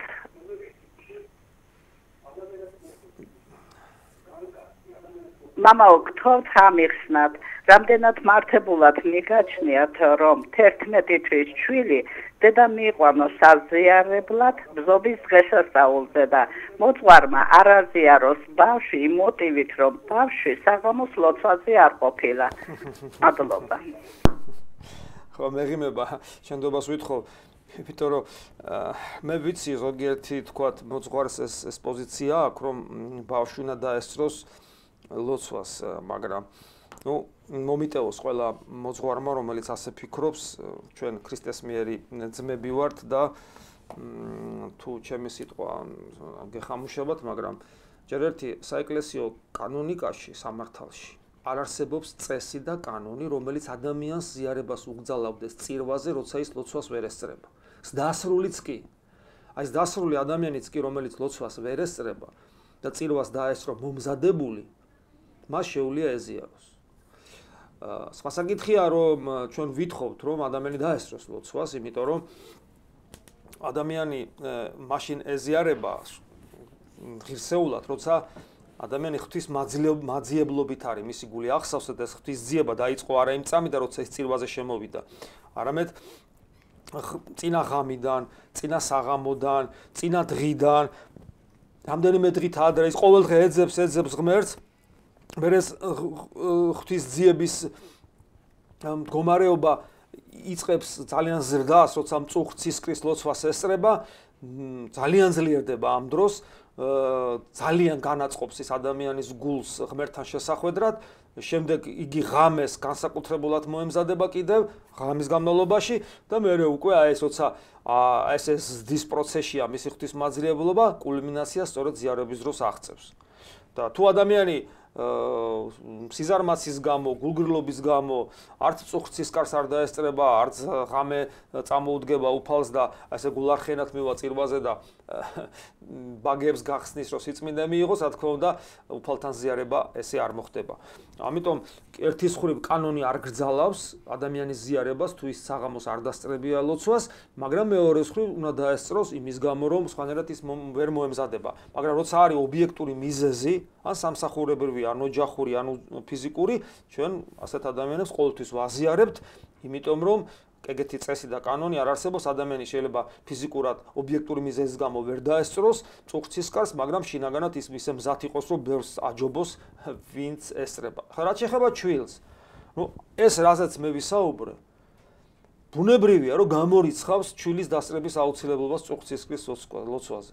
ის კი არა წირვაზეც, ის უშუალოდ ზიარების არსებობს ესეთი წესი ავადმყოფის ზიარების, როცა არათუ ავადმყოფი მოდის, არამედ ჩვენ მივდივართ. ხანდახან ავადმყოფიც მოყავთ ტაძარში. უფრო ხშირად ჩვენ მივდივართ და მას სახლში ვაზიარებთ ან საავადმყოფოში, რომელიც ეს ლოცვები გრძელდება 10 წუთი, თავის მომზადებიან 15 წუთი, ხო გესმით? და უკვე გარდასახული ძღვენით, რომელიც უკვე ხორცი და სისხლია, რომელიც ყოველთვის ინახება გამშრალი წმინდა ტრაპეზე, მით ვაზიარებთ, ხო? ხო და რატო ვაზიარებთ მაშინ? იმიტომ რომ ავადმყოფისათვის შეუძლებელია რომ დაესწროს იგი წირვა ლოცვაზე და ჩვილისათვის შეიძლება შეუძლებელი არ არის, მაგრამ მისი ცნობიერებისათვის შეუძლებელია აღქმა იმისა, რაც იქ ხდება და ასე რომ ჩემთვის გაუგებარია როგორ შეიძლება რომ ბავშვი არ აზიარო, როცა ის წუხრის სისხლის ლოცვაზე რა ბავშვი ესმის იქ რა ხდება თუ როგორ არის. მე არ ვიცი. ეს ხომ არ გავს იმას, როცა უფალთან მიდიან პატარა ბავშვები და მოციქულები რო აპყოლებენ და უფალი რო შენიშნას მისცემს, რომ მოაპყოლებთ, ამიტომ ესეთების არისო სასუფეველი. ასე რომ ჩემი პასუხი ესეთია, მე მგონი გასაგებად თქვი. ბავშვები უნდა ვაზიაროთ. თუმცა, აქ არის კიდევ ერთი ნიუანსი, მინდა გითხრათ, რომ ძალიან ხშირად მშობლები, რომელსაც ბავშვები მოყავთ საზიარებად, მათი ეს ქმედება მოტივირებულია შემდეგი იმით. ეს ამბობენ კარგიაო და თავად არანაირი კავშირი ეკლესიასთან არ აქვს. და ხდება ხანდახან ეგეთი სიტუაცია, რომ არც დედა, არც მამა, არავინ ოჯახის წევრი მორწმუნე არ არის, გაუგიათ კარგიაო და რისთვის არის კარგი არიციან, იმიტომ რომ ახლა იცოდნენ ეს რა მნიშვნელოვანია თავადაც ხომ აზიარებლები იქნებოდნენ. პრინციპში არ თვლიან რომ კარგია, იმიტომ რომ თავად რატო გაუშვებდნენ ამ შესაძლებლობას და რატო იქნებოდნენ უზიარებლები. ანუ ბოლომდეც არა რაღაც ისეს ეჭვის დონეზე რაღაცას ვარაუდობენ და ესე დროს მოყავთ. აი ესე დროს ბავშვის ზიარებას. სხვა საკითხია, რამდენად აქვს აზრი უბრალოდ ესეთი ბავშვის ზიარებას. ეს ცალკე თემაა კიდე, იმიტომ რომ ოჯახში არავის არაფერი არ სწამს. პირიქით მოტივირებული მათი მოტივაციაც არაჯანსაღია და ხანდახან მოდიან ხოლმე და ამბობენ აბა ესე იგი საჭმელი ჭამე, პური ჭამე, ფია ჭამე, ბაბა ჭამე. ხო და ანუ მკრეხელობენ კიდევაც, იმიტომ რომ როგორია ხო, იქ შენ კრძალვით, მღვდელს კრძალვით გიფყრია ის, რაზეც მთელი შენი თავს გაწირავ, ყველაფერი აგდებს, შენი სასოება ქრისტეს სხეულის გაგრძელება ხდები და მოვა ადამიანი და აბა ბაბა ჭამე ან ფია ხო ხდებით, ეს უბრალოდ იმდენად არაეთიკურია მათი მხრიდან. ხო და როცა ესეთი ურწმუნოება იმ ბავშვის ზიარებას თუ აქ აზრი, კითხვა შდება, იმიტომ არავის არაფერი არ წამს. ხო, აი ესეა. ნათლობას თუ დედას არ წამს, მამას არ წამს, ნათლიას არ წამს, ხო და თუ ჩემთვისაც რაღაც სულ ერთია მღვდლისათვის, ან ნათლობას რა აზრი აქვს. ხო არ შეიძლება ესე, ხო? ყველა ხო არ არის ნათლობის ინსტიტუტი დადგენილი, რომ ვიღაცას უნდა წამდეს და ვიღაცა მაგალითი უნდა მისცეს ამ ბავშვს და ზიარებაზე რა ნაკლები ის არის პრობლემა ამ ხრივ, ასე რომ ეს არის გასათვალისწინებელი. ზარია პირდაპირ ეთერში. მამაო, ესეთი შეკითხვა მაქვს, ესე იგი, ჩემი ძმა არის კრიშნაიდი, დადის ვითომ იოგას ცენტრში, იოგას ვარჯიშობს, რაღაც მანტრებს აკეთებს, რაღაც მედიტაციებს აკეთებს და გამოვა მდგომარეობაში ვარ, არავის არ გვიჯერებს და იქნებ რამე გვირჩიოთ. ვიღაც ქალია გურუ, რომელიც თითქოს იოგას ასწავლის და სწორყვება სინამდვილეში კრიშნას ქადაგებს და აი ესე ითრევს ახალგაზრდებს, ასე რომ ვთქვათ და გონებას უბნელებს და კანონიერია ეს სამართლიანია, იქნებ რამე გვირჩიოთ თუ ხარ საქმის კურსში ამასთან დაკავშირებით. ძალიან რთული შეკითხვა და ამისვით როცა მეუბნებით რა უნდა ვქნათ. ეს დაახლოებით იგივეა რომ ადამიანი ურწმუნოა, ადამიანი ათეისტია, ადამიანს ქრისტე არ უნდა ახლობელია ჩვენი რა ვქნათ.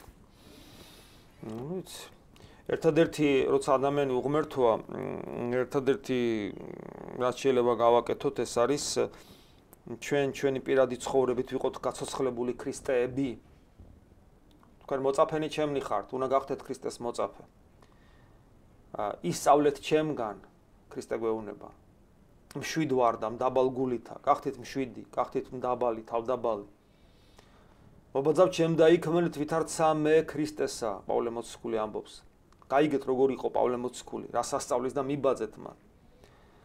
იყავით ნათელი ამასოფლისა. ქრისტე გვეუბნება, გახდით თქვენ ნათელი ამასოფლისა. იყავით მარილი ამასოფლისა, გახდით თქვენ მარილი ამასოფლისა. და დაგინახავენ რა სხვები, წარმართნი, რომ ნათელი ხარ. ღვთის ნათელს ატარებს და შენი შემხედვარე დაიწყებენ ღვთის ძიებას. აი გავხდით ესეთი, გახდით ესეთები. ხო, გავხდეთ ესეთები. და ჩვენ ვიქნებით სამაგალითო ურწმუნოებისათვის. ამას დავამატოთ ღვთისადმი ვედრება მათთვის და დაველოდოთ, იმიტომ რომ უფალს ეს ადამიანები ხო უყვარს. ხოლო თუ ჩვენ არაფერს გავაკეთებთ, ანუ თუ ჩვენ არ ვიქნებით ნათელნი, მარილნი, უფლის მოწაფენი, არ დავინტერესდებით როგორ იყვნენ მოციქულები და წმინდანები, რომ მათი მიბაძვით ქრისტეს მივბაძოთ. არ ვიქნებით ქრისტეს მსგავსნი სიმშვიდეში და სიმდაბლეში. და ქრისტიანები მარტო სიტყვით ვიქნებით, აბა გახდი ქრისტიანი და რატო ის კითხვას დასვავს? იმიტომ რომ რამე განსაკუთრებულ შენში ხო ვერ ვხედავ. ჩვენი მართლმადიდებლობის აპოლოგია სიტყვით ნაკლებად ხდება. მართლმადიდებლობის აპოლოგია საქმით ხდება. რატომ არის მართლმადიდებლობა ერთადერთი ჭეშმარიტი სარწმუნოება? კითხვა სვავენ. პასუხი ძალიან მარტივია. შეხედეთ ჩვენ წმინდანებს და მიხვდებით. ნუ, გასაგებია, რომლებიც იმ დროს ცხოვრობდნენ, როცა ფოტოგრაფია არ იყო და კინემატოგრაფია გასაგებია. თანამედროვე წმინდანები, როცა უკვე ფოტოგრაფიაც არსებობდა და შეხედეთ მათ თვალებში. აი, მაგალითად, წმინდა ალექსი შუშანიას ჩახედეთ თვალებში. შეხედეთ თანამედროვე ათონელ მამებს, რომელიც წმინდანად არიან შერასხილი, ჩახედეთ მათ თვალებში. ჩახედეთ ჩვენ ილია მართლს თვალებში. თქვენ დაინახავთ წერებიან ადამიანებს, რომელსაც ბავშვის თვალები აქვთ.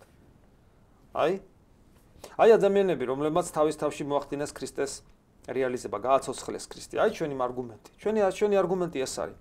ანუ ადამიანი, რომელიც მართლმადიდებელი ხდება, ის ემსგავსება ქრისტეს. და თუ ქრისტეზე დიდი რამე ამ ქვეყანაზე, ნუ მაშინ ეგ სხვა თემაა, მაგრამ მას სხვა პრობლემაც აქვს. მაგრამ თუ ქრისტეზე დიდი არაფერია ამ ქვეყანაზე, ჩვენ მართლმადიდებლობა გვაძლევს რეალურად ადამიანებს, რომლებიც ემსგავსებიან მას. აი ჩვენი არგუმენტი. და თქვენს გახდით ესეთი და თქვენ ყველაზე ძლიერი არგუმენტი იქ, თქვენი არსებობა გახდება ყველაზე ძლიერი არგუმენტი თქვენი ძმისათვის. აი ესე ღმერთი შეეწიოს თქვენ ძმას და ყველა ჩვენ უღმერთო ახლობლებს, რომლებიც ჯერ ვერ პოულობენ ჭეშმარიტებას. ღმერთი შეგვეწიოს ჩვენც და მათაც. როგორც მითხრეს ზარია პირდაპირ ეთერში. მამაო, გთხოვთ გაგვიმარტოთ, თვითმკვლელობით გარდაცვლილს მართლმადიდებლობა რატომ არ აზიარებს? გარდაცვლის მართლმადიდებლობა კი არა, ვერავინ ვერ აზიარებს. ზიარება ხდება მხოლოდ ცოცხალი ადამიანის. და გარდაცვლილი როგორ უნდა აზიარო? ეგ ერთი. მეორე. ეკლესიის ყოველი ქმედება არის გარკვეული მდგომარეობის კონსტანტაცია ფაქტის კონსტატაცია და ასევე ეკლესია მოქმედებს პედაგოგიური თვალსაზრისითაც, რომ იყოს მისი ქმედებები აღზრდელობითი თვალსაზრისით სწორი. რას ნიშნავს თვითმკვლელი? და საერთოდ რა შემთხვევაში არ ლოცულობს ეკლესია ადამიანზე? ეკლესია არ ლოცულობს, ჯერ ისე ეკლესია როცა არ ლოცულობს ადამიანზე, ამით თქვათ ეკლესია ამბობს, რომ ის ჩვენი წევრი არ არის. სხვას არაფერს არ ამბობს. ადამიანი არ არის ჩვენი წევრი. მაგრამ ახლობლებს შეუძლიათ ილოცონ გარდაცვლილისათვის. ასევე ცოცხლად ყოფი ადამიანისათვის, რომელიც არ არის ქრისტიანულად მაცხოვრებელი, არ არის ეკლესიის წევრი. თქვათ აი წინა შემთხვევაში, როცა იყო კრიშნაიტი. თვითმკვლელი ადამიანი იმით განსხვავდება ჩვეულებრივი გარდაცვლილისაგან, რომ მან თავისი უღმერთობა და გაწყვეტილი კავშირი ეკლესიასთან დააფიქსირა თავისი ქმედებით, რომელიც შემდეგ აღარ გამოუსწორებია. აი მაგალითად, როცა ადამიანი თქვათ მრუშობს, აი ყავს კაცოლი და წავიდა მეძავთან და ღალატობს. ღალატის პროცესში, როცა ის მეძავთან იმყოფება, ამ ადამიანს უარი აქვს ნათქვამი ქრისტეზე და რა თქმა უნდა მის ეკლესიაზე. ან თქვათ ქალი, რომელიც წმიდის და ჩადის მკვლელობას, აბორტის ცოდვას, ან ის ექიმი ბჭყალებში, ხო, ექიმი არის არავნო და არავნო კი არა კლავს, ხო, ის რა ექიმია, მაგრამ ნუ პირობითად. როცა მიდის მკვლელობის პროცესი. მკვლელობის პროცესი, როცა მიდის, ეს პროცესი როცა არის, იმ დროს მათ ზურგი შექცეული აქვთ ქრისტესათვის და რა თქმა უნდა ისინი არ არიან ეკლესიის წევრნი. თუნდაც ნომინალურად მონათლულები იყვნენ. აი ამ დროს რომ გარდაიცვალოს, თქვათ, ქალი როცა აბორტს იკეთებს, ან ექიმის გულიშეტევა დაემართოს, როცა ბავშვს კლავს და მოკვდეს. როგორ ფიქრობთ, მისი მდგომარეობა რას ნიშნავს? ეს არის თვითმკვლელი ადამიანი ჩვეულებრივ. ან თქვათ, ნარკომანი იკეთებს წამალს და იცის რომ ეს არის მომაკვდინებელი, მაგრამ მაინც იკეთებს. და უცებ ფატალური შედეგი დასრულდა. ის არის თვითმკვლელი. მაგრამ ადამიანი, რომელიც პერიოდულად ესე ცხოვრობს, ხან რუშობს, ხან ნარკომანობს, ხან კლავს, მერე ვითომ ვაი ეს რა გავაკეთე მე, ანუ ეს პროცესი გრძელდება, ხო? ის პრინციპში მუდამ თვითმკვლელობაშია. ოღონ ხდება ისე ღვთაღვთო განგებით, რომ მას სიცოცხლე შენარჩუნებული აქვს და თუ ადამიანი, ესეთი ადამიანი გარდაიცვლება შეუნანებლად, ის პრინციპში მაინც თვითმკვლელია. ოღონ ეგ არის, რომ ჩვენ არ ვიცით ეს მდგომარეობა, ზუსტად ეგების ვამბობთ, რომ ეგების სიკვდილის წინ შეინანა და ამიტომ ეკლესია გარკვეული ეკონომით, რომელიც შეიძლება თლაც სწორი არ იყოს, მაგრამ მაინც ჩვენ წესს უგებთ ხოლმე. იმიტომ რომ პრინციპში ადამიანი ეკლესიის წევრი არ არის, ნებისმიერი მსახურება ეკლესიაში აღესრულება ეკლესიის წევრზე. და ადამიანი არ არის ეკლესიის წევრი. ეს არ არის ეკლესიის, უარს ამბობს ეკლესიის წევრობაზე, რა მსახურება უნდა ჩატარდეს. ადამიანი როცა საღგონებაზეა, საღჭკუაზეა, ხო, მას ეკლესიის წევრობა არ უნდა ესულე. ეკლესიის წევრობა რა შევლინდება?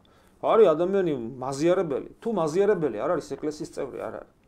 ეკლესია არის იმ ადამიანთა ერთობა, ვინც ქრისტეს სისხლისა და ხორცით ერთმანეთთან და ქრისტესთან არიან შეერთებულები, ისინი ქრისტეს სხეულის გაგრძელებას წარმოადგენენ. თუ ადამიანი მაზიარებელი არ არის, ადამიანი არ არის ეკლესიის წევრი. და მე ჩვენ ვითხოვთ ეკლესიისაგან იმ ადამიანების მომსახურებას, სულიერ მომსახურებას, რომელიც ეკლესიის წევრები არ არიან. გარკვეულ დათმობებს ეკლესია აკეთებს, გასაგებია, მაგრამ ეს ამდენად სწორია, ჯერ კიდევ საკითხავია. მაგალითად, როდესაც ჯვარს წერენ ადამიანებს, რომლებიცაც ეკლესიის წევრობა არ სურთ. არ არიან ქრისტიანები. ეკლესია ჯვარს წერს. რამდენად სწორია ეს? და ამის ისტორიაში ეჭვი მეპარება თუნდაც იმიტომ, რომ მიხვალთ მე საპატრიარქოში, იქ ნახავთ გარკვეულ დღეებში უზარმაზარ რიგებს განქორწინების მსურველების. რომლებიც ვერც ეს მადლი ვერ დააფასეს, რაც ჰქონდათ.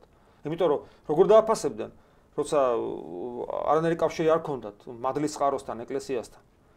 და შესაბამისად ხდება ამ მადლის შეურაცხყოფა. ასე რომ თვითმკვლელი მარტო ის არ არის, ვინც ფიზიკურად თავს იკლავს. ძალიან ბევრი ადამიანი გამოდის მასში თვითმკვლელი. ნებისმიერი ადამიანი, რომელიც სიცოცხლის წყაროსთან კავშირზე უარს აცხადებს, ის ხო პრინციპში თვითმკვლელია. მეორე მხრივ, დღეს არის 21 საუკუნე. და 21 საუკუნე არის აი დეპრესიისა და საშინელი მდგომარეობის სასწარკვეთის საუკუნე. და ძალიან ბევრი ადამიანი ვერ უძლებს, კი ბატონო, შეიძლება ვერ უძლებს სწორედ უღმრთობიდან გამომდინარე, მაგრამ ვერ უძლებს. აი ამ მდგომარეობას, ამიტომ ეკლესია ძალიან ხშირად მიუხედავად თვითმკვლელობისა იძლევა ხოლმე კურთხევას ესეთ ადამიანებზე წესის აგებისა. იმიტომ რომ თulis რომ სულიერად დაავადებულები ვართ ყველა. სულიერად ავადმყოფ ადამიანზე წესის აგება ხდება, იმიტომ რომ ის არ არის ადეკვატური, საკუთარ თავს არ ეკუთვნის და სამწუხაროდ ძალიან ხშირად ჩვენ ყველანი ასეთები ვართ. ამიტომ ეკლესია აქაც გარკვეულ დათმობაზე, ეკონომიაზე მიდის. მაგრამ ეს არ ნიშნავს იმას, რომ ეკლესიამ რაღაც წესი აუგო, ადამიანი გარანტირებულად ცხონდა და გადარჩა სასუფეველში. თუმცა ისიც არ უნდა ითქვას, რომ თუ ეკლესიამ წესი არ აუგო, ადამიანი გარანტირებულად დაიღუპა, იმიტომ რომ ჩვენ შეიძლება რაღაც ისეთი არ ვიცოდეთ, რაც მხოლოდ უფალმა იცის. და უფალი აცხოვნებს და უფალი წარწყმებს სინამდვილეში და არა ეკლესია. მაგრამ ეკლესიის მიერ ძალიან ბევრი რამე ხდება შესაძლებელი, იმიტომ რომ ეკლესიას მიეცა საღვთო ძალაუფლება ადამიანები მეორედ ჩვას, ადამიანები ქრისტესთან შეაერთოს, ანუ აზიაროს და ადამიანებს მიუტევოს ან არ მიუტევოს. ეს ძალაუფლება თავად ღმერთმა მოგცა, ჩვენ ხوار მიგვითვისებია. ეს ლეგიტიმური ძალაუფლება, რომელიც ღმერთმა მოგვანიჭა. ამიტომ ეკლესიას ძალიან დიდი როლი აქვს, მაგრამ ეკლესია მაინც არ არის ღმერთი, ხო? ჩვენ საღვთო განგება თითოეულ კონკრეტულ ადამიანზე ბოლომდე არ ვიცით. ჩვენ ვიცით ზოგადი საღვთო განგება, ზოგადად, რომ რა მნიშვნელობა აქვს ნათლისღებას, ზიარებას, თქვათ, მის ცხოვრების წესს, მაგრამ ბოლომდე არ ვიცით, იმიტომ რომ აგერ ჯვარცმული ავაზაკი. მთელი ცხოვრება ავაზაკობდა, მაგრამ ქრისტემ შეიყვანა სასუფეველში. რატომ? იმიტომ რომ ჩვენ ვიცით რატომ, იმიტომ რომ ეს დიალოგი ჩვენთვის დაფიქსირდა, მაგრამ რომ არ დაფიქსირებულიყო, ხო არ გვეცოდინებოდა. გვეგონებოდა, რომ ის ავაზაკი, მარჯვნივყოფი ავაზაკი, ისე როგორც მარცხნივყოფი ავაზაკი, სწორედ ავაზაკობის გამო მოკვდნენ და წარწყმდნენ. მაგრამ ეს დიალოგი რომ დაფიქსირდა ქრისტესა და მარჯვნივყოფ ავაზაკს შორის, ჩვენ ვიცით რა მოხდა. და აქედან გამომდინარე ჩვენ ვიცით რომ ცხონდა. აი ეს არის. თორე ისე პრინციპში ავაზაკის თვითმკვლელია რა არის? იმიტომ ცხოვრობს ისე, რომელიც აუცილებლად დაღუპით დასრულდება. მაგრამ ხო ხედავთ მარჯვნივ ჯვარცმული ავაზაკი, რომელიც ასევე თვითმკვლელი იყო, იმიტომ რომ თავის ცხოვრება აუცილებლად მიიყვანდა ამ მდგომარეობამდე, ანუ სასჯელამდე, სასიკვდილო განაჩენამდე, მაგრამ ბოლო მომენტში ხო ხედავთ რა მოხდა. ამიტომ ჩვენ არ ვიცით საღვთო განგებულება, ამიტომ მაინც იმედიანად უნდა ვიყოთ. ჩვენ ეთერში ბოლო ზარია და თქვენ პირდაპირ ეთერში ხართ.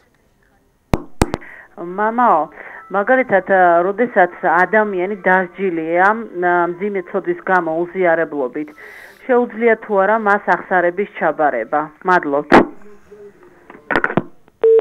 უზიარებლობა ადამიანს არ უგრძალავს სინანულს. პირიქით, უზიარებლობა სასჯელი არის არა შურის მაძიებლობითი, რომ აჰა შენ რაღაცა მოიქეცი, ნახე ჩვენ რას გიზავთ. პირიქით, უზიარებლობა ეს არის სტიმული, რომ ადამიანმა გაიაზროს, რას კარგავს და მეტი სინანული მიეცეს და სინანულის ერთ-ერთი გამოვლინება, გარეგანი გამოვლინება სწორედ არის ახსარება. ამიტომ რა თქმა უნდა, მას თუ აქვს სურვილი სინანულისა, ადამიანმა უნდა თქვას ახსარება. პირიქით, უზიარებელი ადამიანი ზოგადად ხშირად უნდა ამბობდეს ახსარებას, თუ მით უმეტეს ამის მოთხოვნილება მას აქვს შინაგანად. ესია. მე ვფიქრობ, სწორად გამოთქვი, რაც მინდოდა მე თქვა, იმიტომ რომ ალბათ არსებობს შემთხვევა, როდესაც ადამიანისათვის ახსარებასაც აზრი არ აქვს. არის ეგეთი შემთხვევები, როდესაც ადამიანმა ვერ გაიგო ახსარების არსი.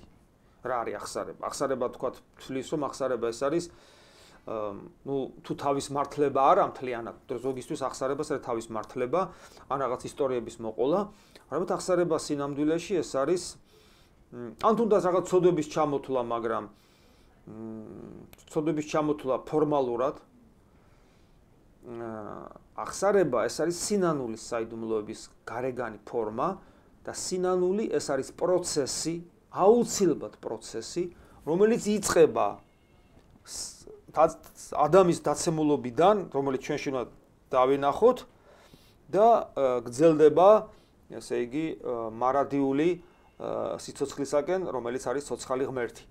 ანუ ეს უსასრულო პროცესია და საწყისი აუცილებლად უნდა ვიცოდეთ და თუ ეს განწყობა არის, რა თქმა უნდა, ადამიანი თუ ესეთი განწყობა არის, ეგეთი ადამიანის სწრაფად ზიარება შეიძლება მერე, იმიტომ რომ ადამიანი იცოდებს, იმიტომ ჩადის სწორედ, რომ თავის დაცემულობას, ადამიანის მდგომარეობას ვერ ხედავს და ადამიანის მდგომარეობაზე რითაც დავიწყე და ამით დავასრულებ დღევანდელ საუბარს, როგორც გითხარით, აი ეს დაბადების მესამე თავში აღწერილი დაუძახა უფალმა ღმერთმა ადამს და უთხრა ადამ სადა ხარო ეს ერთი მხრივ ამით ღმერთს სურდა ადამის სინანულში მოყვანა როგორც ქრისტე ბევრჯერ ცდილობს იუდას სინანულში მოყვანას ხო ეს ერთი მხრივ და მეორე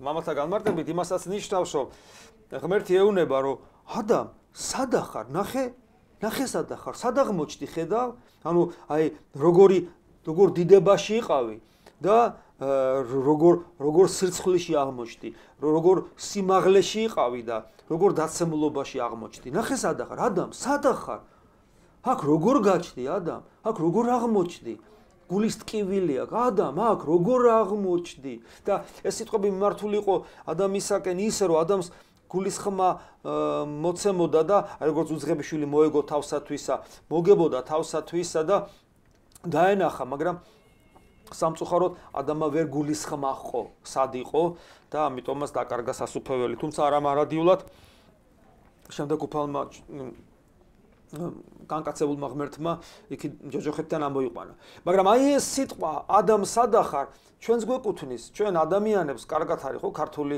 სიტყვა ადამიანი ადამიანიდან გამომდინარეა და ჩვენთვის არის პირდაპირ აი ყოველთვის რო გვახსოვდეს ღმერთი გვეუბნება ადამთან ერთად ჩვენ აი მე მეუბნება თეოდორეს ადამიანო თეოდორე ადამ სადა ხარ სად მოიხედი აბა სადა ხარ და აღმოაჩენ რომ ადამიანის დაცემულობაში ხარ რომ გულის ხმა ჰყო რომ მოეგო თავსათვისა და დაიწყო მიზანმიმართული სწრაფვა ცოცხალ ღმერთთან ურთიერთობისაკენ რომელშიც გვეხმარება ის რისი ორგანული ნაწილიც უნდა ჩვენ ვიყოთ ეს არის ჩვენი დედა ეკლესია რომლის ცოცხალი უჯრედები უნდა ვიყოთ ეს ცხოვრება და ამგვარი ცხოვრება ანუ მუდამ ძიება განკაცებულ ღმერთთან ურთიერთობისა მუდამ ძიება ყოვლადწმინდა სამების წევრებთან ურთიერთობისა მამასთან ძესთან სულიწმინდასთან მუდამ ცდელობა რომ ქრისტეს მივბაძო და მივემსგავსოთ ადამიანს უდიდეს ბედნიერებას ანიჭებს